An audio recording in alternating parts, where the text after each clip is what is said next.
ഉൽപ്പത്തി പുസ്തകം 13-ാം അധ്യായമാണ് നമ്മൾ ഇന്നലെ ചിന്തിച്ചത്. അതായത് നമ്മളൊരു കാര്യം ഇങ്ങനെയാണ് കണ്ടത്. ദൈവം അബ്രഹാമിനെ വിളിച്ചപ്പോൾ അബ്രഹാമിനോട് പറഞ്ഞൊരു കാര്യം ഇങ്ങനെ ആയിരുന്നു: നീ നിന്റെ പിതൃഭവനത്തെയും ചാർച്ചക്കാരെയും വിട്ട് ഞാൻ നിന്നെ കാണിപ്പാനിക്ക ദേശത്തേക്ക് പോവുക എന്നാണ് ദൈവം അബ്രഹാമിന് വിളി ഉണ്ടായത്. ദൈവം അബ്രഹാമിനെ അങ്ങനെ വിളിച്ചത്. എന്നാൽ അബ്രഹാം പുറപ്പെട്ടപ്പോൾ ലോത്ത് തന്നോട് കൂടെ കുറെ ആളുകളെല്ലാം ഉണ്ടായിരുന്നു. ദൈവത്തിന്റെ കാര്യത്തിൽ നമ്മൾ കഴിഞ്ഞ ദിവസം ചിന്തിച്ചു. ദൈവം എല്ലാ സമയത്തും ഒരു വ്യക്തിയെ വിളിക്കുമ്പോൾ വ്യക്തിപരമായി ആ വ്യക്തിയോട് മാത്രമാണ് ദൈവം തന്റെ അരുളപ്പാടുകൾ കൊടുക്കുന്നത്, സംസാരിക്കുന്നത് നമുക്ക് കാണാൻ കഴിയും. ദൈവത്തിന്റെ കാര്യത്തിൽ നമ്മൾ അങ്ങനെയാണ് മനസ്സിലാക്കാൻ കഴിയുന്നത്. ദാനിയേൽ പ്രവചനം നമ്മൾ വായിക്കുമ്പോൾ ഗ്രഹിക്കുമ്പോൾ ദാനിയേലിനോട് ദൈവത്തിന് പല കാര്യങ്ങളും അരുളി ചെയ്യാനുണ്ടായിരുന്നു. അപ്പോൾ ദാനിയേൽ ദൈവത്തോട് ആ കാര്യം അരുളി ചെയ്യുന്ന സമയത്ത് ദാനിയേലിന്റെ കൂടെ ഉണ്ടായിരുന്ന ആളുകൾ എന്താണ് സംസാരിക്കുന്നതെന്നോ എന്താണ് സംഭവിച്ചതെന്നോ വളരെ വ്യക്തതയിൽ അവർക്ക് കൂട്ടത്തിലുള്ളവർ കിട്ടിയില്ല. എന്തോ കാര്യം സംഭവിക്കുന്നുണ്ട് എന്നുള്ള കാര്യത്താൽ അവർക്ക് പരിഭ്രമം പിടിച്ചു, അവരെല്ലാം ഓടി ഒളിച്ചു എന്നൊക്കെയാണ് ദാനിയേൽ പ്രവചനം വായിക്കുന്നത്. ദാനിയേൽ ഒറ്റയ്ക്ക് തനിയെ ഇരുന്നുകൊണ്ടാണ് ദൈവത്തിന്റെ അരുളപ്പാടുകൾ കേൾക്കാൻ ഇടയായത്. ദമസ്കോസിലേക്ക് യാത്ര ചെയ്യുന്ന ശൗലിനെ ദൈവം സന്ദർശിക്കുന്നു. കർത്താവ് യേശു ശൗലിനെ ദമസ്കോസിന്റെ പടിവാതിൽക്കൽ വെച്ച് സന്ധിക്കുന്നു. ആ സമയത്ത് ശൗലിനോട് കൂടെ തന്നോടൊപ്പം പല ആളുകളും ഉണ്ട്. തന്നോടൊപ്പം ഈ യേശുക്രിസ്തു സഭയെ നശിപ്പിക്കുന്നതിന് വേണ്ടി ഇറങ്ങിയിരിക്കുന്ന ശൗലിനെ പോലെ തീക്ഷ്ണതയുള്ള അനേകം ശൗലിനോടൊപ്പം ഉണ്ടായിരുന്നു. എന്നാൽ അവിടെ വെച്ച് നമുക്ക് കാണുന്ന കാര്യം, കർത്താവ് യേശുക്രിസ്തു ശൗലിനോട് സംസാരിച്ചു. ആ സംസാരിച്ച് ശൗലെല്ലാം വേറെ ആരും കേട്ടില്ല. ഞാൻ പറഞ്ഞൊരു താല്പര്യം, ദൈവം ഒരു വ്യക്തിയെ ഒരു പ്രത്യേകമായ കാര്യത്തിന് വേണ്ടി വിളിക്കുമ്പോൾ ആ വ്യക്തിയോടും മാത്രമാണ് ദൈവം സംസാരിക്കാൻ താല്പര്യപ്പെടുന്നത്. ഇവിടെ നമ്മൾ കാണുന്ന കാര്യം, അബ്രഹാമിന് ദൈവം അങ്ങനെ ഒരു വിളിച്ചു. പക്ഷെ അബ്രഹാമിനോട് കൂടെ ലോത്തും ഉണ്ടായിരുന്നു. ലോത്ത് വിട്ടുപിരിയാതെ അബ്രഹാമിനോട് കൂടെ ഉണ്ടായിരുന്നത് കൊണ്ട് ലോത്ത് അബ്രഹാമിൽ നിന്ന് വേർപിരിയാതെ, അല്ല അബ്രഹാം ലോത്തിൽ നിന്ന് വേർപിരിയാതെ ദൈവത്തിന് വളരെ കൃത്യമായ ദൈവത്തിന്റെ താല്പര്യം അബ്രഹാമിനോട് സംസാരിക്കാൻ പറയാൻ കഴിയത്തില്ല. അതുകൊണ്ട് ദൈവം തന്നെ അതിനൊരു മുഖാന്തരം ഉണ്ടാക്കി. അവരുടെ ജീവിതത്തിൽ ദൈവം ഉണ്ടാക്കിയ മുഖാന്തരം സമ്പത്ത് അനവധിയായി വർദ്ധിച്ചു. അത് അവർ വീതം വെക്കുന്ന കാര്യത്തിലാണ് അങ്ങനെയാണ് തമ്മിൽ പിരിയേണ്ടി വന്നത്. പലപ്പോഴും ക്രിസ്ത്യ ജീവിതത്തിൽ ദൈവം നമ്മളോട് പല കാര്യങ്ങളും നമ്മുടെ ഹൃദയത്തോട് സംവാദിക്കാൻ താല്പര്യപ്പെടുന്നുണ്ട്. നമ്മളോട് ഇടപെടാനും പഠിപ്പിക്കാനും ദൈവം താല്പര്യപ്പെടുന്നുണ്ട്. നാം അതിന് വിധേയപ്പെടാതെ ഇരിക്കുന്നിടത്തോളം സമയം ദൈവത്തിന്റെ അരുളപ്പാടുകൾ നമുക്ക് വേണ്ട വിധത്തിൽ ശ്രദ്ധിക്കാൻ കഴിയാതെ പോകുന്നു. പലപ്പോഴും ഒരു കംഫർട്ട് സോണിൽ നമ്മൾ ആയിരിക്കുന്ന സമയത്ത്, അല്ലെങ്കിൽ എല്ലാം കൊണ്ട് സുരക്ഷിതമായ, എല്ലാം കൊണ്ട് നല്ല ഒരു അവസ്ഥയിൽ നാം ആയിരിക്കുന്ന സമയത്ത് അവിടെ തന്നെ തുടരാനാണ് ദൈവം പലപ്പോഴും നമ്മുടെ ആഗ്രഹം. ഉദാഹരണം പറഞ്ഞാൽ, കഴുകന്റെ കൂട്ടിലുള്ള കുഞ്ഞുങ്ങളെ സംബന്ധിച്ചിടത്തോളം അതിന്റെ കൂട് പൊളിഞ്ഞു പോകുക എന്ന് പറയുന്നത് കഴുകന്റെ കുഞ്ഞുങ്ങളെ സംബന്ധിച്ച് വളരെ പ്രയാസമുള്ള കാര്യമാണ്. എന്നാൽ ഈ തള്ളയ്ക്ക് അറിയാം, ഈ കുഞ്ഞുങ്ങള് ഈ ലോകത്തിൽ ഈ തള്ളക്കഴുകനെ പോലെ ഈ അനന്തവിഹായസിൽ പറന്ന് നടന്ന് അവർ സ്വന്തം കാലിൽ നിൽക്കാൻ അവർക്ക് പ്രാപ്തി വരണമെങ്കിൽ ഈ കൂടിൻ്റെ അകത്ത് ഈ എല്ലാ കംഫർട്ടായിട്ടുള്ള ഈ സ്ഥലത്ത് ഈ സാഹചര്യത്തിൽ ഇരുന്നാൽ പറ്റത്തില്ല. അതുകൊണ്ട് ഈ തള്ളക്കഴുകൻ ചെയ്യുന്നത് അത് കൂട് പൊളിച്ചു കളയും. ദൈവം പലപ്പോഴും നമ്മുടെ ജീവിതത്തിൽ ദൈവത്തിന്റെ ഇഷ്ടം നമ്മുടെ ജീവിതത്തിൽ നിറവേറ്റാൻ വേണ്ടി പലപ്പോഴും നമ്മുടെ ഈ കംഫർട്ട് സോണുകളും നമ്മുടെ കൂടുകളും പൊളിച്ച് കളയാറുണ്ട്. പലപ്പോഴും പ്രത്യക്ഷത്തിൽ നമുക്ക് എന്തിനു വേണ്ടി ദൈവം അങ്ങനെ ചെയ്യുന്നു എന്ന് പലപ്പോഴും നമുക്ക് അറിയാതെ ദൈവത്തോട് ചോദ്യം ചോദിക്കുന്നവരാണ് നമ്മളിൽ പലരും. അങ്ങനെയാണ് ദൈവത്തോട് എന്തിനു വേണ്ടി ഇങ്ങനെ, ദൈവം എന്തിനാണ് ഇങ്ങനെ ചെയ്യുന്നത്, ദൈവം എന്തിനിങ്ങനെ ചെയ്തു, അല്ലെ അങ്ങനെ ചെയ്യരുതായിരുന്നു എന്ന് ഉള്ള മനോഭാവത്തോടു കൂടി ക്രിസ്ത്യ ജീവിതം ചെയ്യുന്ന അനേകര് ഉണ്ട്. ഉദാഹരണത്തിന് അപ്പോസ്തലനായ പത്രോസിന്റെ കാല് കഴുകാൻ യേശു ചെന്നു. കാല് കഴുകാൻ ചെന്നപ്പോൾ പത്രോസ് പറയുന്നത്, കർത്താവ് നീ എൻ്റെ കാല് കഴുകരുതെന്നാണ്. അപ്പോ പത്രോസിനോട് കർത്താവ് പറയുന്നത്, ഞാൻ നിന്നെ കഴുകിയില്ലെങ്കിൽ നിനക്ക് എന്നോടുകൂടെ പങ്കുപോകുകയുമില്ല. അപ്പൊ പത്രോസിന്റെ താല്പര്യം യേശു ക്രിസ്തു പത്രോസിന്റെ കാല് കഴുകരുത് എന്നായിരുന്നു. നമ്മുടെ ജീവിതത്തിൽ പലപ്പോഴും നമ്മുടേതായ ചില കാഴ്ചപ്പാടുകൾക്ക് അനുസൃതമായ ജീവിതമാണ് നല്ലതെന്നുള്ള താല്പര്യത്തിൽ നമ്മൾ അങ്ങനെ മുന്നോട്ട് ജീവിക്കാറുണ്ട്. എന്നാൽ ദൈവത്തിന്റെ ഇഷ്ടം നമ്മുടെ ജീവിതത്തിൽ നിറവേറണമെങ്കിൽ ദൈവത്തിന് വ്യക്തിപരമായി നമ്മളോട് പല കാര്യങ്ങളും സംസാരിക്കാനുണ്ട്, ഇടപെടാനുണ്ട്. അതുകൊണ്ട് നമ്മുടെ ജീവിതത്തിലുള്ളത് എല്ലാം ദൈവം മാറ്റിക്കളയാൻ പറയുന്നത് മുഴുവൻ നമ്മുടെ ജീവിതത്തിൽ നിന്ന് മാറിയാലേ ദൈവത്തിന് അതിന് കഴിയത്തുള്ളൂ. ഇവിടെ നമ്മൾ 13-ാം വാക്യത്തിന്റെ അവസാന ഭാഗം നമ്മൾ വായിക്കുമ്പോൾ യഹോവ ലോത്ത് 14-ാമത്തെ വാക്യം, ലോത്ത് 13-ാം അധ്യായത്തിലെ 14-ാമത്തെ വാക്യം, ലോത്ത് അബ്രഹാമിനെ വിട്ടു പിരിഞ്ഞ ശേഷം യഹോവ അബ്രഹാമിനോട് അരുളി ചെയ്തത്. അപ്പൊ ലോത്ത് അബ്രഹാമിനെ വിട്ട് പിരിയാതെ ഇരുന്നിടത്തോളം കാലം ദൈവത്തിന് അബ്രഹാമിനോട് അരുളി ചെയ്യേണ്ട കാര്യം അരുളി ചെയ്യാൻ കഴിഞ്ഞില്ല. ലോത്ത് അബ്രഹാമിനെ വിട്ട് പിരിഞ്ഞതിന് ശേഷം മാത്രമാണ് ദൈവത്തിന് അബ്രഹാമിനോട് അരുളി ചെയ്യാൻ ഉണ്ടായിരുന്ന കാര്യം അരുളി ചെയ്തത്. വിട്ട് പിരിഞ്ഞ ശേഷം അരുളി ചെയ്തത്, തലപൊക്കി നീ ഇരിക്കുന്ന സ്ഥലത്ത് നിന്ന് വടക്കോട്ടും തെക്കോട്ടും കിഴക്കോട്ടും പടിഞ്ഞാറോട്ടും നോക്കുക. നീ കാണുന്ന ഭൂമിയൊക്കെ ഞാൻ നിനക്കും നിന്റെ സന്തതിക്കും ശാശ്വതമായി തരും. അപ്പോ ഇങ്ങനെ ദൈവം പറയാൻ ഒരു കാരണങ്ങളുണ്ട്. ലോകത്തിപ്പോ ഒരു തെരഞ്ഞെടുപ്പ് നടത്തി. ലോകത്ത് തെരഞ്ഞെടുത്തത് നമ്മൾ കഴിഞ്ഞ ദിവസം നമ്മൾ ചിന്തിക്കുകയുണ്ടായി. ലോകത്തിന് വേണ്ടി തെരഞ്ഞെടുത്തു. ലോകത്ത് തന്നെ തെരഞ്ഞെടുത്തു. എന്നാൽ അബ്രഹാമിന് വേണ്ടി ഇവിടെ നമ്മൾ വായിച്ചത് ഞാൻ നിനക്ക് തരും എന്നാണ്. അബ്രഹാമിന് വേണ്ടി അബ്രഹാം തെരഞ്ഞെടുത്തില്ല. അബ്രഹാമിനോട് ദൈവം പറഞ്ഞത് ഞാൻ നിനക്ക് തരും, നീ നിനക്ക് വേണ്ടി തെരഞ്ഞെടുക്കണ്ട, നേരെ മറിച്ച് ഞാൻ നിനക്ക് തരും. അപ്പൊ തെരഞ്ഞെടുപ്പുകൾ, മനുഷ്യന്റെ തെരഞ്ഞെടുപ്പുകൾ പ്രത്യക്ഷത്തിൽ പലപ്പോഴും മനുഷ്യർക്ക് ചൊവ്വായി തോന്നും.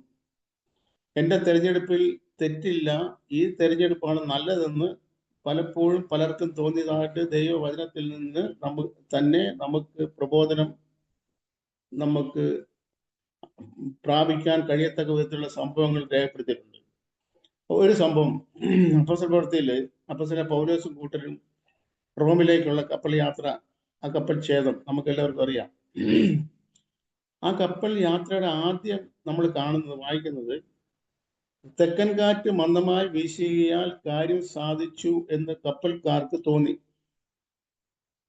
അത് പൗലോസ് അവരോട് പറഞ്ഞായിരുന്നു, ഒരു വലിയ പ്രശ്നങ്ങൾ വരാൻ ഇരിപ്പുണ്ട്, അതുകൊണ്ട് ഇപ്പം പോകരുത്, ഇപ്പൊ പുറപ്പെടരുത് എന്നെല്ലാം പറഞ്ഞായിരുന്നു. പക്ഷെ ഇവര് ഈ കപ്പലിന്റെ ഉടമയും ക്യാപ്റ്റനും മാലുമിയും പറഞ്ഞത് അങ്ങനല്ല, കാര്യങ്ങൾ നമുക്ക് അനുകൂലമായിരിക്കുന്നു, നമുക്ക് മുന്നോട്ട് യാത്ര ചെയ്യാൻ യാതൊരു പ്രശ്നങ്ങളും ഇല്ല, കാര്യങ്ങളെല്ലാം നമുക്ക് അനുകൂലമാണ്. പലപ്പോഴും നമ്മുടെ ജീവിതത്തിലും കാര്യങ്ങളെല്ലാം നമുക്ക് അനുകൂലമാണ് എന്ന് നമ്മൾക്ക് തോന്നാറുണ്ട്. അത് നമുക്ക് ദൈവത്തെ പോലെ, അല്ലെങ്കിൽ നമുക്ക് നമ്മുടെ ദൃഷ്ടികൾക്ക് വേണ്ട വണ്ണമുള്ള പ്രകാശനം ഇല്ലാതെ പോകുന്നത് കൊണ്ടും നമ്മുടെ കാഴ്ചപ്പാടുകളുടെ മങ്ങൽ കൊണ്ടും നമുക്ക് മുന്നോട്ട് നോക്കി കാണാനുള്ള പരിമിതികൾ ഉള്ളത് കൊണ്ടും ആണ് നമുക്ക് അങ്ങനെ തോന്നുന്നത്. ദൈവത്തിന്റെ വചനത്തിൽ ഇങ്ങനെ നാം വായിക്കുന്നുണ്ടല്ലോ, ചിലപ്പോൾ ഒരു മനുഷ്യന് അവന്റെ വഴി ചൊവ്വായി തോന്നും, അതിന്റെ അവസാനമോ മരണ വഴികൾ അത്രേ എന്ന് ദൈവത്തിന്റെ വചനത്തിൽ നാം വായിക്കുന്നു. അപ്പൊ ചിലപ്പോ ഈ പൗലോസും കൂട്ടരും പുറപ്പെട്ട ആ കപ്പല് പ്രത്യക്ഷത്തിൽ ആദ്യമേ അവരുടെ ജീവിതത്തിൽ അവർ കണ്ടത് കാര്യങ്ങളെല്ലാം അവർക്ക് അനുകൂലമാണ്. കാരണം തെക്കൻ കാറ്റ് എന്ന് പറയുന്നത് നമുക്കറിയാം, നല്ല വേനൽക്കാലത്തിന്റെ അല്ലെങ്കിൽ കാലാവസ്ഥ, കടൽ യാത്രയ്ക്ക് അനുകൂലമായ കാറ്റാണ് തെക്കൻ കാറ്റ് എന്ന് പറയുന്നത്. അപ്പൊ തെക്കൻ കാറ്റ് മന്ദമായി വീശിയാൽ കാര്യം സാധിച്ചു എന്ന് കപ്പൽക്കാർക്ക് തോന്നി. എന്നാൽ ആ തെക്കൻ കാറ്റിന്റെ അടിയിൽ ഒളിഞ്ഞിരുന്ന ഈശാനമൂലൻ എന്ന കൊടുങ്കാറ്റ് കാണാൻ കപ്പൽക്കാർക്ക് കഴിഞ്ഞില്ല. എന്നാൽ ദൈവ ആത്മാവിനാൽ നിയന്ത്രിക്കപ്പെടുന്ന ദൈവാത്മാവ് ഉണ്ടായിരുന്ന പൗലോസ് നേരത്തെ ഗ്രഹിച്ചിട്ട് അവർ പറഞ്ഞായിരുന്നു. അപ്പോ പലപ്പോഴും ഈ തെരഞ്ഞെടുപ്പ്, ഇപ്പൊ ഈ കാര്യത്തിൽ തന്നെ ലോകത്തിന്റെ തെരഞ്ഞെടുപ്പ് ലോകത്തിനെ സംബന്ധിച്ചിടത്തോളം അന്നേരം ലോകത്തിനെ സംബന്ധിച്ച് ലോകത്ത് പറയുന്ന കാര്യം, അല്ലെങ്കിൽ ചിന്തിച്ച കാര്യം, ഇത് ഈ യോർദാന്റെ തീരമൊക്കെ വളരെ ഫലപുഷ്ടിയുള്ളതും വളരെ പുല്ലുള്ളതും മൃഗങ്ങൾക്കും തൻ്റെ ആടുമാടുകൾക്കും വളരെ ആഹാരമുള്ളതുമായ സ്ഥലമാണ്. അതുകൊണ്ട് ലോത്ത് അത് തിരഞ്ഞെടുത്തു. എന്നാൽ ലോത്ത് ഈ സ്ഥലം തിരഞ്ഞെടുത്തപ്പം അത് ലോത്തിന്റെ തിരഞ്ഞെടുപ്പ് ലോത്തിന്റെ ആടുമാടുകൾക്ക് വേണ്ടിയുള്ളതും ലോത്തിന്റെ കന്നുകാലികൾക്ക് വേണ്ടിയുള്ളതും മാത്രമായി പോയി എന്ന ദുഃഖകരമായ അവസ്ഥയാണ് നാം മുന്നോട്ട് ലോത്തിനെ കുറിച്ച് പഠിക്കാൻ കാണുന്നത്. കന്നാലിക്ക് പറ്റിയ സ്ഥലമായിരുന്നു, കന്നാലി മൃഗങ്ങളെ പോറ്റാൻ പറ്റിയ സ്ഥലമായിരുന്നു. എന്നാൽ മക്കളെ പോറ്റാൻ പറ്റിയ സ്ഥലം അല്ലാതായി പോയി എന്ന് നമുക്ക് മുന്നോട്ട് പോകുമ്പോൾ നമുക്ക് അറിയാൻ കഴിയും. എല്ലാ സാഹചര്യങ്ങളും അനുകൂലമാണെന്ന് ലോത്തിന് തോന്നി. ലോത്ത് ആ സ്ഥലം തിരഞ്ഞെടുത്തു. ലോത്ത് തെരഞ്ഞെടുത്തത് കൊണ്ട് അബ്രഹാമിനോട് ദൈവം പറയുന്നു, അബ്രഹാമെ, നിനക്ക് വേണ്ടി നീ തെരഞ്ഞെടുക്കണ്ട, നിനക്ക് വേണ്ടി തെരഞ്ഞെടുക്കാൻ നീ എന്നെ ഏൽപ്പിക്കുക, ഞാൻ നിനക്ക് വേണ്ടി തെരഞ്ഞെടുക്കണം. എല്ലാ സമയത്തും നമ്മുടെ ക്രിസ്തീയ ജീവിതം ചെയ്യുന്ന നമ്മുടെ എല്ലാവരെയും സംബന്ധിച്ചിടത്തോളം പലപ്പോഴും നമ്മുടെ തെരഞ്ഞെടുപ്പുകൾ അത് ശരിയായിരിക്കാൻ സാധ്യതയില്ല. എന്നാൽ ദൈവത്തെ നമുക്ക് വേണ്ടി തെരഞ്ഞെടുക്കാൻ ദൈവത്തെ നാം ഏൽപ്പിക്കുവാണെങ്കിൽ അത് ഏത് ചെറിയ കാര്യമായിക്കോട്ടെ വലിയ കാര്യമായിക്കോട്ടെ, ദൈവം നമുക്ക് വേണ്ടി തെരഞ്ഞെടുത്താൽ ആ തെരഞ്ഞെടുപ്പിൽ ഒരിക്കലും തെറ്റ് പറ്റത്തില്ല എന്ന് മാത്രമല്ല, അത് നമ്മുടെ ഏറ്റവും നമ്മുടെ ദൈവ നന്മയിൽ അവസാനിക്കും. പ്രത്യക്ഷത്തിൽ അത് ചിലപ്പോൾ വിഷമമായി തോന്നാം, എന്നാൽ അത് നന്മയിൽ അവസാനിക്കുന്നതായിട്ടാണ് ദൈവവചനത്തിലെ എല്ലാ ചരിത്രങ്ങളും നാം പരിശോധിച്ച് നമുക്ക് കാണാൻ കഴിയുന്നത്. 14-ാം അധ്യായത്തിൽ നമ്മൾ വായിക്കുന്നു, ദൈവം ലോത്ത് അബ്രഹാമിനെ വിട്ടുപിരിഞ്ഞ ശേഷം യഹോവ അബ്രഹാമിനോട് പറയുന്നത്, ഈ തലപൊക്കി തെക്കോട്ടും വടക്കോട്ടും കിഴക്കോട്ടും പടിഞ്ഞാറോട്ടും നോക്കുക. ഈ സ്ഥലമൊക്കെ, ഈ ഭൂമി, ഈ സ്ഥലമെല്ലാം ഞാൻ നിനക്ക് എന്ന് മാത്രമല്ല, നിനക്ക് മാത്രമല്ല, അതിന് 15-ാമത്തെ അധ്യായം, നീ കാണുന്ന ഭൂമിയൊക്കെ ഞാൻ നിനക്കും നിന്റെ സന്തതിക്കും കുറച്ചു കാലത്തേക്ക് തരുമെന്നല്ല, ശാശ്വതമായി തരും. ഞാൻ നിന്റെ സന്തതിയെ, അടുത്ത 16-ാമത്തെ വാക്യം ഞാൻ വായിക്കുന്നു, ഞാൻ നിന്റെ സന്തതിയെ ഭൂമിയിലെ പൊടി പോലെ ആക്കും. ഭൂമിയിലെ പൊടിയെ എണ്ണുവാൻ കഴിയുമെങ്കിൽ നിന്റെ സന്തതിയെയും എണ്ണാം. നീ പുറപ്പെട്ട് 17-ാമത്തെ വാക്യം, 17-18 വാക്യങ്ങൾ ഞാൻ വായിക്കുന്നു, നീ പുറപ്പെട്ട് ദേശത്ത് നെടുകയും കുറുകയും സഞ്ചരിക്കുക, ഞാൻ അത് നിനക്ക് തരും. അപ്പോൾ അബ്രഹാം കൂടാരം നീക്കി ഹെബ്രോനിൽ മമ്രേ തോപ്പിൽ വന്ന് പാർത്തു. അവിടെ യഹോവയ്ക്ക് ഒരു യാഗപീഠം പണിതു. അബ്രഹാമിന്റെ 4-ാമത്തെ യാഗപീഠമായത്. നമ്മൾ ഇതിന്റെ മുന്നിൽ 3 അബ്രഹാം യാഗപീഠം പണിതു. ദൈവം അബ്രഹാമിനോട് ഒരു വാഗ്ദത്തം ചെയ്യുമ്പോൾ, ഒരു പ്രോമിസ് ദൈവം അബ്രഹാമിന് കൊടുക്കുന്ന സമയത്തെല്ലാം അബ്രഹാം ചെയ്തിരുന്ന കാര്യം ദൈവത്തിന് ഒരു യാഗം കഴിക്കുകയാണ്. ദൈവം അബ്രഹാമിനോട് വാഗ്ദത്തം ചെയ്ത ഈ സമയത്ത് ദൈവത്തിന് വേണ്ടി അബ്രഹാം ഒരു യാഗം കഴിച്ചു. ആ യാഗത്തിൽ കൂടെ അബ്രഹാമിനോട് ദൈവം ചെയ്ത ആ ഉടമ്പടി, ആ പ്രോമിസ്, ആ വാഗ്ദത്തം അത് ഉറപ്പിക്കുന്നതായിട്ട് നമുക്ക് കാണാൻ കഴിയുന്നുണ്ട്. അപ്പോൾ ഈ 4-ാമത്തെ യാഗപീഠം അബ്രഹാം ഇവിടെ പണിത്, അവിടെ യഹോവയ്ക്ക് ഒരു യാഗപീഠം പണിതു. അങ്ങനെ ദൈവത്തെ ആരാധിക്കുന്ന നമുക്ക് അബ്രഹാമിനെ കാണാൻ കഴിയുന്നുണ്ട്. ഈ 14-ാം അധ്യായത്തിലേക്ക് നമ്മൾ വരുമ്പോൾ, 14-ാം അധ്യായത്തിന്റെ 10-ാമത്തെ വാക്യം ഞാൻ വായിക്കുന്നു, 11-ാമത്തെ വാക്യം വായിക്കുന്നു. അവിടെ 4 രാജാക്കന്മാരെ കീഴ്പ്പെടുത്താൻ നമുക്ക് കാണുന്നുണ്ട്. ആ കീഴ്പ്പെടുത്തിയ കൂട്ടത്തിൽ അബ്രഹാമിൽ നിന്ന് വേർപിരിഞ്ഞു പോയ ലോത്തിന്റെ സമ്പത്തുകളെല്ലാം അപഹരിക്കപ്പെടുന്നതായിട്ട് നമ്മൾ കാണുന്നുണ്ട്. എന്നാൽ ഈ ലോത്ത് കൊള്ളയായി പോയി. ലോത്തിന്റെ ഭാര്യ, കുഞ്ഞുങ്ങള് എല്ലാം ശത്രുക്കളാൽ അപഹരിക്കപ്പെട്ടു പോയി. ലോകത്തിന്റെ സമ്പത്തും അപഹരിക്കപ്പെട്ടു പോയി എന്ന് അബ്രഹാം അറിഞ്ഞു. അതിന്റെ 14-ാം അധ്യായത്തിന്റെ 14-ാമത്തെ വാക്യം ഞാൻ വായിക്കുന്നു.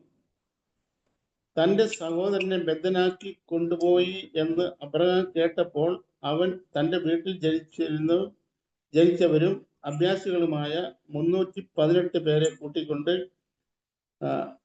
ദാൻ വരെ പിന്തുടർന്നു. ഈ അബ്രഹാമിൽ നിന്ന് വേർപെട്ടു പോയ അല്ലെങ്കിൽ നല്ല ദേശമൊക്കെ അബ്രഹാമിന് കൊടുക്കാതെ തനിക്ക് വേണ്ടി തെരഞ്ഞെടുത്ത ലോത്ത് ശത്രുക്കളാൽ എന്തോരും ആരും മ്യൂട്ടാകാത്തുണ്ടല്ലോ, ഡിസ്റ്റർബൻസ് വരുന്നുണ്ടല്ലോ. അബ്രഹാമിൽ നിന്ന് വേർപിരിഞ്ഞു പോയ ലോത്ത് ശത്രുക്കളാൽ പിടിക്കപ്പെട്ടു പോയി എന്ന വാർത്ത അബ്രഹാമിന്റെ ചെവിയിലെത്തി.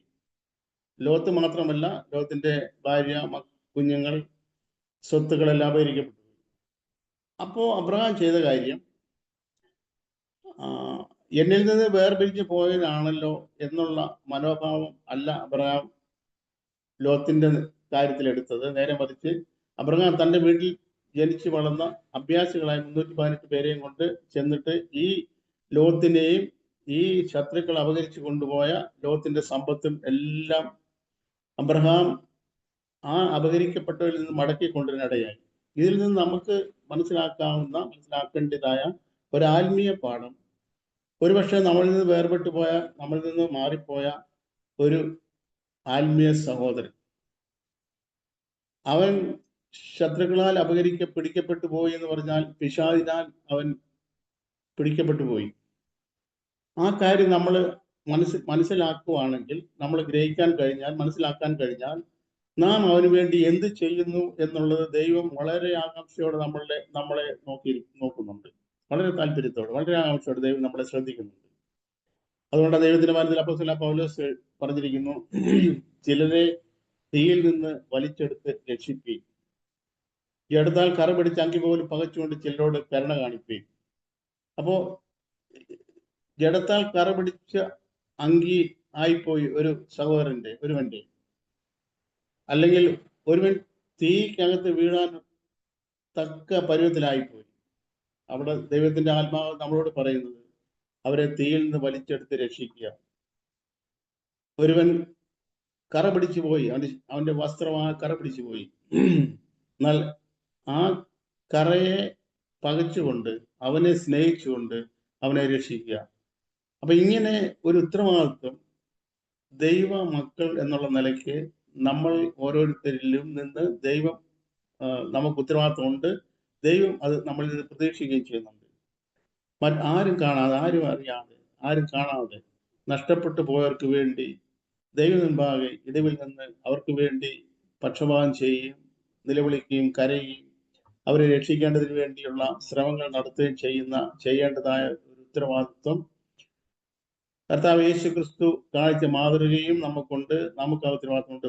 ഈ കർത്താവ് പറഞ്ഞല്ലോ, 100 ആടുണ്ട ഒരുത്തൻ, ഒരാട് മിസ്സായി, നഷ്ടപ്പെട്ടു പോയി. അവൻ ഒരെണ്ണം പോയാൽ പോട്ടെ, 99 ബാക്കിയുണ്ടല്ലോ എന്നല്ല നിരൂപിച്ചത്. ഉള്ള 99-നെക്കാട്ടിലും നഷ്ടപ്പെട്ട ഒന്നിനെ കുറിച്ചാണ് അവന്റെ ആ ഇടയന്റെ ഹൃദയം തേങ്ങിയത്. അല്ലെങ്കിൽ 99 ഉണ്ടല്ലോ എന്നുള്ള സന്തോഷത്തെ കാട്ടിലും, ഒരുപക്ഷെ അങ്ങനെ സന്തോഷിക്കാൻ ഇടയുണ്ട്. ഒന്ന് പോയി എന്നാലും 99 ഉണ്ടല്ലോ എന്നുള്ള സന്തോഷമല്ല, ഒന്ന് നഷ്ടപ്പെട്ടല്ലോ എന്നുള്ള വേദനയാണ് ആ ഇടയനെ വേദനിപ്പിച്ചത്, ദുഃഖിപ്പിച്ചത്. അതുകൊണ്ട് കണ്ടെത്തുന്നത് വരെ അതിനെ അന്വേഷിച്ച് കണ്ടെത്തി വളരെ സന്തോഷത്തോടെ, അപ്പോ ഈ 100 എണ്ണം ഉണ്ട് എന്നുള്ളതിന്റെ സന്തോഷം ഈ മിസ്സായ ഒരെണ്ണത്തിനെ തനിക്ക് തിരിച്ച് ലഭിച്ചപ്പോഴാണ് 100-ന്റെയും സന്തോഷം ഉണ്ടായത്. അല്ലാതെ 99-ന്റെ സന്തോഷം തന്നിൽ നിക്ഷിപ്തമായി അല്ലെങ്കിൽ സൂക്ഷിക്കുകയല്ല ചെയ്തത്. മിസ്സായ ഒന്നിനെ തിരികെ എടുത്തുകൊണ്ട്, തിരികെ കണ്ടെത്തിക്കൊണ്ട്, തിരികെ രക്ഷിച്ചുകൊണ്ട് ആണ് ഇപ്പം എനിക്ക് 100 ആടുണ്ട് എന്ന സന്തോഷം ആ ഇടയിലുണ്ടായത്. ഇത് നമ്മുടെ ജീവിതത്തിലും കർത്താവ് യേശുക്രിസ്തു പറഞ്ഞ ഈ ഉപമ നമ്മുടെ ജീവിതത്തിലും അന്വർത്ഥമായി കാണുവാൻ ദൈവം നമ്മളെ ഓരോരുത്തരെ കുറിച്ച് ആഗ്രഹിക്കുന്നുണ്ട്. അപ്പോ 14-ാം അധ്യായത്തില് നമ്മൾ കണ്ടത്, അബ്രഹാം ഇവരെ മടക്കി കൊണ്ടുവന്നു. ഈ സ്വത്തുക്കളെല്ലാം ശത്രുക്കൾ നിറയുന്ന തിരിച്ചു കൊണ്ടുവരുന്നുണ്ട്. അപ്പോ അവിടെ നമ്മൾ കാണുന്ന കാര്യം, അതിന്റെ 17-ാമത്തെ വാക്യം ഞാൻ വായിക്കുന്നു, 12-ാമത്തെ വാക്യം വായിക്കുന്നു. അബ്രഹാമിന്റെ സഹോദരന്റെ മകനായി സോദോമിൽ പാർത്തിരുന്ന ലോത്തിനെയും അവന്റെ സമ്പത്തിനെയും അവർ കൊണ്ടുപോയി ഓടിപ്പോകുന്ന ഒരുത്തൻ വന്ന് എബ്രായനായ അബ്രഹാമിനെ അറിയിച്ചു. അതിന്റെ അബ്രഹാം അവനെ വീണ്ടെടുക്കുന്ന കാര്യമാണ് മുന്നോട്ട് 14-ാമത്തെ വാക്യത്തിൽ എഴുതിയിരിക്കുന്നു. തന്റെ സഹോദരനെ ബദ്ധനാക്കി കൊണ്ടുപോയി എന്ന് അബ്രഹാം കേട്ടപ്പോൾ, അബ്രഹാം കേട്ടതാ, എനിക്കൊരു കേൾവി കിട്ടുന്നു, ഞാൻ മനസ്സിലാക്കുന്നു, മറ്റൊരുത്തൻ മുഖാന്തരം, മറ്റാരെങ്കിലും മുഖാന്തരം എനിക്കൊരു അറിവ് കിട്ടുകയാണ്. എൻ്റെ കൂടെ ഉണ്ടായിരുന്ന ഒരു കൂട്ടു സഹോദരൻ അവനിങ്ങനെ ബദ്ധനാക്കി, ശത്രു അവനെ ബദ്ധനാക്കി കളഞ്ഞു, അവൻ ബദ്ധനാക്കി വെച്ചിരിക്കുന്നു, ബദ്ധനാക്കി കൊണ്ടുപോയി. അത് കേട്ടപ്പോൾ അബ്രഹാം ചെയ്തത്, താൻ അപ്പം തന്നെ അവിടെ നിന്ന് ഇവനെ രക്ഷിക്കാൻ വേണ്ടി ഒരു ശ്രമം നടത്തുവാണ്. ഇനി അതിൻ്റെ 18-ാമത്തെ വാക്യം, രാജാക്കന്മാരെ 17-18 വായിക്കുന്നു. 17-18 ഞാൻ വായിക്കുന്നു. അവൻ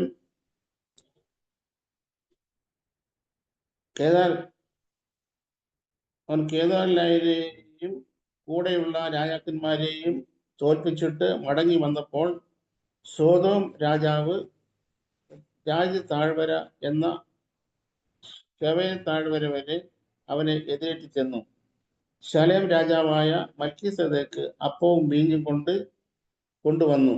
അവൻ അത്യുന്നതനായ ദൈവത്തിന്റെ പുരോഹിതനായിരുന്നു. അവൻ അവനെ അനുഗ്രഹിച്ചു.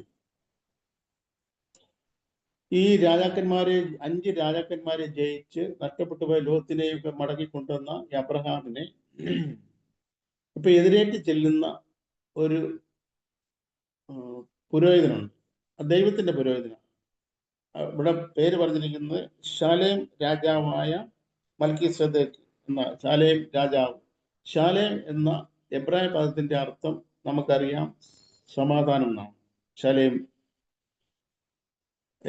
രണ്ട് ഇസ്രായേലിയര് തമ്മിൽ കാണുമ്പോൾ, എബ്രായര് തമ്മിൽ കാണുമ്പോൾ അവർ പറഞ്ഞിരുന്ന ഒരു വാക്കാണ് ശാലോം, ദൈവിക സമാധാനം. അപ്പോൾ ഇവിടെ ഈ ശാലേം രാജാവ് അബ്രഹാമിനെ എതിരേറ്റ് ചെന്നു. അബ്രഹാം അപ്പവും വീഞ്ഞും കൊടുത്തു എന്ന് മാത്രമല്ല, ഈ ശാലേം രാജാവ് അബ്രഹാമിനെ അനുഗ്രഹിച്ചു. ഈ ശാലേം രാജാവ് ആയിരിക്കുന്ന മൽക്കീസേദെക്ക്, ഈ മൽക്കീസേദെക്ക് ദൈവത്തിന്റെ പരിശുദ്ധാത്മാവിന്റെ നിഴലാണ്. ദൈവപുത്രനായ യേശുക്രിസ്തുവിന്റെ നിഴലാണെന്ന് ചില ആളുകൾ പറയുന്നുണ്ട്. എന്നാൽ ദൈവവചനത്തിൽ നിന്ന് ഇതുവരെയുള്ള നമുക്ക് ഗ്രഹിക്കാൻ കഴിയുന്ന ഗ്രഹണത്തിൽ നിന്ന് മനസ്സിലാക്കാൻ കഴിയുന്നത് അത് ദൈവപുത്രനല്ല, ദൈവപുത്രനായ യേശുക്രിസ്തു അല്ല, മൽക്കീസേദെക്ക് പരിശുദ്ധാത്മാവാണെന്നാണ് നമുക്ക് ഗ്രഹിക്കാൻ കഴിയുന്ന. കാരണം ഈ മൽക്കീസേദെക്കിനെ കുറിച്ച് എഴുതിയിരിക്കുന്നത്, അവന് മാതാവില്ല, പിതാവില്ല, വംശാവലിയില്ല, ജീവ ആരംഭമില്ല, ജീവ അവസാനമില്ല. അവൻ ദൈവപുത്രന് തുല്യനായി എന്നേക്കും പുരോഹിതനായി. അപ്പോ ദൈവപുത്രന് തുല്യനായി എന്ന് പറയുമ്പോൾ ദൈവപുത്രനല്ല എന്നാണ് അവിടെ നമുക്ക് മനസ്സിലാക്കാൻ കഴിയും. ദൈവപുത്രൻ അല്ല, ദൈവപുത്രന് തുല്യനാണ്. ദൈവപുത്രന് തുല്യനായി എന്നേക്കും പുരോഹിതനായിരിക്കും. നമ്മൾ എബ്രായ ലേഖനം 7-ാം അധ്യായത്തിൽ പഠിക്കുമ്പോൾ കർത്താവ് യേശുക്രിസ്തുവിന്റെ പൗരോഹിത്യത്തെ കുറിച്ചുള്ള താരതമ്യം അവിടെ മൽക്കീസേദെക്കിന്റെ ക്രമവും അഹരോന്റെ ക്രമവും എന്നെല്ലാം പറഞ്ഞ് പൗലോസ് അപ്പോസ്തലൻ അവിടെ തെളിയിക്കുന്നുണ്ട്. അപ്പോ മൽക്കീസേദെക്ക് അബ്രഹാമിനെ എതിരേറ്റ് വന്നു, അബ്രഹാമിന് അപ്പവും വീഞ്ഞും കൊടുത്തു എന്ന് മാത്രമല്ല, മൽക്കീസേദെക്ക് അബ്രഹാമിനെ അനുഗ്രഹിച്ചു. മൽക്കീസേദെക്ക് പരിശുദ്ധാത്മാവിന്റെ നിഴലാണെന്ന് നമുക്ക് മനസ്സിലാക്കാൻ കഴിയുന്നുണ്ട്, നമുക്ക് മനസ്സിലാക്കാം. അങ്ങനെ ആണെങ്കിൽ ഈ അബ്രഹാമിനെ ഇപ്പൊ അനുഗ്രഹിച്ചിരിക്കുന്നത് മൽക്കീസേദെക്കാണ്, അഥവാ പരിശുദ്ധാത്മാവിന്റെ അനുഗ്രഹമാണ്. ദൈവത്തിന്റെ പരിശുദ്ധാത്മാവിന്റെ അനുഗ്രഹമാണ് ദൈവം മൽക്കീസേദെക്ക് മുഖാന്തരം അബ്രഹാമിന്റെ മേൽ ഇപ്പൊ ലഭിച്ചിരിക്കുന്നത്. അതിന്റെ അടുത്ത വാക്യം വായിക്കുന്നു, 21-ാമത്തെ വാക്യമായി, 14-ാം അധ്യായത്തിന്റെ 21-ാമത്തെ വാക്യം വായിക്കുന്നു. സോദോം രാജാവ് അബ്രഹാമിനോട്, ആളുകളെ എനിക്ക് തരിക, സമ്പത്ത് നീ എടുത്തുകൊള്ളുക എന്ന് പറഞ്ഞു. അപ്പൊ ഈ നഷ്ടപ്പെട്ടു പോയ ആളുകളെയും സമ്പത്തും എല്ലാം ഇപ്പോ ഈ അബ്രഹാം മടക്കി കൊണ്ടുവന്നിരിക്കുകയാണ്. സോദോം രാജാവ് അപ്പോൾ അബ്രഹാമിനോട് പറയുന്നൊരു കാര്യമുണ്ട്, ഈ നഷ്ടപ്പെട്ടു പോയ സമ്പത്താണ്, ഈ സമ്പത്ത് മുഴുവൻ നീ എടുത്തു. നീ നഷ്ടപ്പെട്ടു പോയ ആളുകളെ എൻ്റെ ആളുകളാണ്, ആളുകളെ മാത്രം എനിക്ക് തന്നാൽ മതി, സമ്പത്തൊക്കെ നീയാണ് വീണ്ടെടുത്തിരിക്കുന്നത്, അതുകൊണ്ട് നീ എടുത്തു എന്ന് അബ്രഹാം പറയുമ്പോൾ അബ്രഹാമിന്റെ മറുപടി അതിന്റെ 22-ാമത്തെ വാക്യം, അബ്രഹാം സോദോം രാജാവിനോട് പറഞ്ഞത്, ഞാൻ അബ്രഹാമിനെ സമ്പന്നനാക്കി എന്ന് നീ പറയാതിരിപ്പാൻ ഞാൻ ഒരു ചരടാകട്ടെ ചെരുപ്പ് വാറാകട്ടെ നിനക്കുള്ളത് യാതൊന്നുമാകട്ടെ എടുക്കയില്ല എന്ന് ഞാൻ സ്വർഗത്തിനും ഭൂമിക്കും നാഥനായ അത്യുന്നതനായ യഹോവയെങ്കിലെ കൈ ഉയർത്തി സത്യം ചെയ്യുന്നു. വേണമെങ്കിൽ ഇത് എടുക്കാം, കാരണം രാജാവ് സോദോം രാജാവിന്റെ അനുവദിച്ചതാ ഈ സമ്പത്ത് മുഴുവൻ നീ എടുത്തു എന്ന്. പക്ഷെ അബ്രഹാം പറയുന്ന കാര്യം,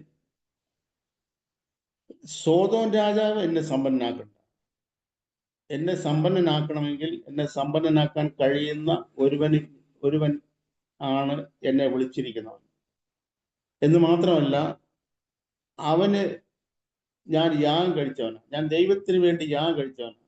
അതുകൊണ്ട് സോദോം രാജാവ് എന്നെ സമ്പന്നനാക്കണ്ട, എന്നെ സമ്പന്നനാക്കാൻ എൻ്റെ ദൈവം മതിയായവനാണ്. ദൈവം എന്നെ സമ്പന്നനാക്കുന്നെങ്കിൽ സമ്പന്നനാക്കിക്കൊള്ളട്ടെ. അതിൻ്റെ അടുത്ത വാക്യം നമ്മൾ വളരെ ശ്രദ്ധിച്ചാൽ നമുക്കൊരു കാര്യം മനസ്സിലാവും. 23-ാമത്തെ വാക്യം അല്ല 15-ാം അധ്യായത്തിന്റെ 1-ാമത്തെ വാക്യം. അതിന്റെ ശേഷം അബ്രഹാമിന് ദർശനത്തിൽ യഹോവയുടെ അരുളപ്പാടുണ്ടായതെന്നാൽ, അബ്രഹാമെ ഭയപ്പെടേണ്ട, ഞാൻ നിന്റെ പരിചയം നിന്റെ അതിമഹത്തായ പ്രതിഫലവുമാകുന്നു. അപ്പൊ ഈ സംഭവത്തിന് ശേഷം, ഈ സംഭവം ഇതാണ്, നഷ്ടപ്പെട്ടു പോയ ഈ ആളുകളെ സമ്പത്തുമല്ല അബ്രഹാം മുടക്കി കൊണ്ടിരുന്നു, സോദോം രാജാവിന്റെ മുമ്പിലിടുന്നു. സോദോം രാജാവ് പറയുന്നു, ഈ സമ്പത്ത് മുഴുവൻ നീ എടുത്തു, ഈ സ്വർണ്ണവും വെള്ളി എല്ലാം അനവധിയായിട്ടുണ്ട്, ഇതെല്ലാം നീ എടുത്തു, ആളുകളെ മാത്രം എനിക്ക് തന്നാൽ മതി എന്ന് പറയുന്നു. അപ്പോ അബ്രഹാം പറയുന്നൊരു കാര്യം, സോദോം രാജാവ് എന്നെ സമ്പന്നനാക്കി എന്ന് പറയാതിരിപ്പാൻ സോദോം രാജാവിന്റെ ഒരു ചെരുപ്പിന്റെ ഒരു വാറാകട്ടെ ചെരുപ്പാകട്ടെ ഞാൻ എടുക്കത്തില്ല എന്ന് പറഞ്ഞു. വെറുതെ പറയുമല്ല, സ്വർഗത്തിനും ഭൂമിക്കും നാഥനായ അത്യുന്നതനായ ദൈവത്തെ സാക്ഷി നിർത്തി സത്യം ചെയ്ത് പറയുക, ഞാൻ എടുക്കത്തില്ല. അപ്പൊ ഇത് വളരെ സൂക്ഷ്മതയോടെ ശ്രദ്ധിച്ചുകൊണ്ടിരിക്കുന്ന ഒരു ദൈവം സ്വർഗത്തിലുണ്ട്.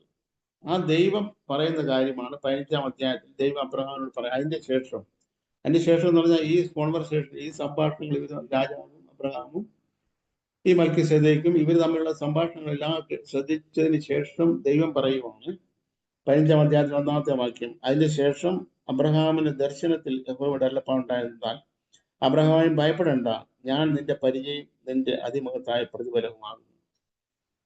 യുദ്ധം ചെയ്ത് ജയിച്ചതിന്റെ പ്രതിഫലം സോദോം രാജാവ് കൊടുക്കുന്ന സ്വർണമോ വെള്ളിയോ സമ്പത്തോ അല്ല. നേരെ മറിച്ച് അബ്രഹാമിനോട് ദൈവം പറയുന്നു, ഞാൻ തന്നെയാണ് നിന്റെ പ്രതിഫലം. കുറെ സ്വർണമല്ല, കുറെ വെള്ളിയല്ല, കുറെ സമ്പത്തല്ല, നേരെ മറിച്ച് ഞാൻ നിന്റെ പ്രതിഫലമാണ്. ഇപ്പോ നമ്മുടെ മുമ്പിലുള്ള ചോദ്യം ഇതാണ്, നമ്മുടെ പ്രതിഫലം ദൈവം തന്നെ ആയിരിക്കണമോ, അത് ദൈവത്തിൽ നിന്ന് ലഭിക്കുന്ന എന്തെങ്കിലും ആയിരിക്കണമോ? ദൈവമുഖ ഇപ്പൊ ഈ കാലത്ത് പ്രത്യേകിച്ചും യേശുക്രിസ്തുവിനെ ആണോ, യേശുക്രിസ്തു മുഖാന്തരം ലഭിക്കുന്ന ഏതെങ്കിലും നന്മകളാണോ നമ്മുടെ ലക്ഷ്യം? നമ്മുടെ ലക്ഷ്യം യേശുക്രിസ്തു മുഖാന്തരം ലഭിക്കുന്ന ഏതെങ്കിലും നന്മകളാണെങ്കിൽ അബ്രഹാം പറഞ്ഞ ഈ വാക്ക് നമുക്ക് പറയാൻ കഴിയാതെ പോകുന്നു. എൻ്റെ സമ്പത്ത് എന്ന് പറയുന്നത്, ദൈവം അബ്രഹാമിന് പറയുന്നു, നിന്റെ സമ്പത്ത് ഞാൻ തന്നെ ആയിരിക്കണം, ഞാനാണ് നിന്റെ സമ്പത്ത്. അതിനേക്കാൾ വലിയൊരു സമ്പത്തില്ല. കർത്താവ് യേശുക്രിസ്തു മുഖാന്തരം നമുക്ക് എന്ത് കിട്ടും എന്നുള്ളതിനേക്കാൾ യേശുക്രിസ്തു തന്നെ നമുക്ക് ലഭിച്ചാൽ അതിനേക്കാൾ വേറെ ഒന്നും ഈ ഭൂമി, ഈ ലോകത്തിൽ നല്ല നിത്യതയിലും നമുക്ക് ലഭിക്കാൻ അതിനേക്കാൾ വലുതായി വിലപ്പെടുത്തായിട്ട് ഉള്ള യാതൊരു കാര്യമില്ല. അതുകൊണ്ട് കർത്താവ് യേശുക്രിസ്തു തന്നെ നമ്മുടെ പ്രതിഫലമായി തീരട്ടെ എന്ന് ഞാൻ ആശിക്കുന്നു. 15-ാം അധ്യായത്തില് 1-ാമത്തെ വാക്യത്തിൽ പറഞ്ഞ ഞാൻ നിന്റെ പരിചയാണ്. ഇത് പറയാനുള്ള കാരണം, ഞാൻ ധരിക്കുന്നത് 5 രാജാക്കന്മാരായി പ്രകോപിച്ചിരിക്കുന്നത്. ഈ 5 രാജാക്കന്മാരും ഒരു പക്ഷെങ്കിൽ കൂട്ടമായിട്ടോ ഒറ്റയ്ക്കായിട്ടോ വേണമെങ്കിൽ ഇനിയും ഈ അബ്രഹാമിനെ ആക്രമിക്കാൻ വന്നുകൂടാടിയില്ല. അപ്പോ ദൈവം അബ്രഹാമിനോട് പറയുന്നത്, ഞാൻ നിന്റെ പരിചയാണ്. ഒരു പരിച എന്ന് പറയുന്നത് നമുക്കറിയാം, വാളെന്ന് പറഞ്ഞാൽ അറ്റാക്ക് ചെയ്യാനുള്ളത്, അങ്ങോട്ട് കയറി ആക്രമിക്കാനുള്ളത് വാള്. പരിചയം എന്ന് പറയുന്നത് ആക്രമിക്കാനുള്ളതല്ല, അക്രമത്തെ ചെറുക്കാനുള്ളതാണ്. അപ്പം ദൈവം പറയുന്നത്, ഞാൻ നിന്റെ പരിചയാണ്. എന്ന് വെച്ചാൽ നിനക്ക് എതിരായിട്ട് വരുന്ന ഏത് അക്രമത്തെയും ചെറുക്കുന്ന ഒരു പരിച ഞാൻ തന്നെയാണ്. നിനക്ക് വേണ്ടി നിനക്കെതിരായി വരുന്ന അക്രമങ്ങളെ ചെറുക്കുന്ന പരിചയാണ് ഞാൻ. ഞാൻ നിന്റെ അതിമഹത്തായ പ്രതിഫലവുമാണ്. ഈ 5 രാജാക്കന്മാരെ ഇപ്പൊ അബ്രഹാം ജയിച്ചു വന്നിരിക്കുക. ഇനി ഈ രാജാക്കന്മാർ വന്നാൽ, നിന്നെ ആക്രമിക്കാൻ വന്നാൽ, ഞാൻ നിന്റെ പ്രൊട്ടക്ഷനാണ്, ഞാൻ നിന്റെ പരിചയമാണ് എന്ന് മാത്രമല്ല, ഈ രാജാവ് തരുന്ന സ്വർണം വെള്ളിയൊക്കെ ഇപ്പം ഈ അബ്രഹാം എടുത്തിരുന്നു എന്ന് വിചാരിക്കുക. അങ്ങനെ എടുത്താൽ അത് ഒരിക്കലും നിയമവിരുദ്ധമല്ല, രാജാവ് പറഞ്ഞിട്ടെടുക്കും. അങ്ങനെ എടുത്തിരുന്നെങ്കിൽ തീർച്ചയായിട്ടും 15-ാം അധ്യായത്തിന്റെ 1-ാമത്തെ വാക്യം ഈ ബൈബിളിൽ ഒരിക്കലും കാണത്തില്ലായിരുന്നു. കാരണം അതിന്റെ ശേഷം എന്നുള്ളൊരു കാര്യത്തോടു കൂടെ എവിടെ തുടങ്ങും? അതിന്റെ ശേഷം ഈ കാര്യങ്ങളൊക്കെ സംഭവിച്ചതിന് ശേഷം ദൈവം അബ്രഹാമിന് പറയുകയാണ്, അബ്രഹാം ആ സ്വർണവും വെള്ളിയും ഒന്നും എടുത്തില്ല, സ്വന്തം രാജാവിന് സമ്പത്ത് എടുത്തില്ല. ഇതെല്ലാം ദൈവം നോക്കി കണ്ടതിന് ശേഷം ദൈവം പറയുകയാണ്, ഞാൻ തന്നെയാണ് നിന്റെ സമ്പത്ത്, ഞാൻ തന്നെയാണ് നിന്റെ പരിചയ, അതുകൊണ്ട് അബ്രഹാമായി ഭയപ്പെടണ്ട എന്നുള്ള 365 പ്രാവശ്യം ബൈബിളിൽ ഭയപ്പെടേണ്ട വാക്ക് എഴുതിയിട്ടുണ്ടെന്ന് അത് പഠിച്ചവർ പറഞ്ഞിട്ടുണ്ട്, പറഞ്ഞ് ഞാൻ കേട്ടിട്ടുണ്ട്. അപ്പോൾ അതേ വാക്ക് ദൈവം അബ്രഹാമിന് പറയേണ്ട, അബ്രഹാമെ ഭയപ്പെടണ്ട, ഞാൻ നിന്റെ പരിചയം അതിമഹത്തായ പ്രതിഫലവുമാകുന്നു. പ്രിയ സഹോദരിമാരെ, നമ്മുടെ മുമ്പിലുള്ള ചോദ്യം, കർത്താവ് തന്നെ നമ്മുടെ പ്രതിഫലവും നമ്മുടെ അവകാശവും ഓഹരിയും എല്ലാം ആയിത്തീരണമെന്നാണോ, അതോ കർത്താവ് മുഖാന്തരം നമുക്ക് എന്തെങ്കിലും ലഭ്യമാകണമെന്നാണോ നമ്മുടെ താല്പര്യം? ഈ ലോകത്തിൽ അനേകർ കർത്താവിൽ മുഖാന്തരം എന്ത് ലഭിക്കും എന്നുള്ള അന്വേഷണത്തിൽ ആയിരിക്കുന്ന ഈ കാലഘട്ടത്തിൽ നമ്മുടെ അന്വേഷണം കർത്താവ് മുഖാന്തരം എന്ത് ലഭിക്കും എന്നല്ല, കർത്താവ് തന്നെ എനിക്ക് ലഭ്യമാകണം, കർത്താവിനെ തന്നെ പ്രാപിക്കണം എന്നുള്ള ആശയോടെ നമുക്ക് എല്ലാവർക്കും മുന്നോട്ട് ഓടാം. ദൈവം നമ്മളെല്ലാവരും അനുഗ്രഹിക്കുമാറാകട്ടെ.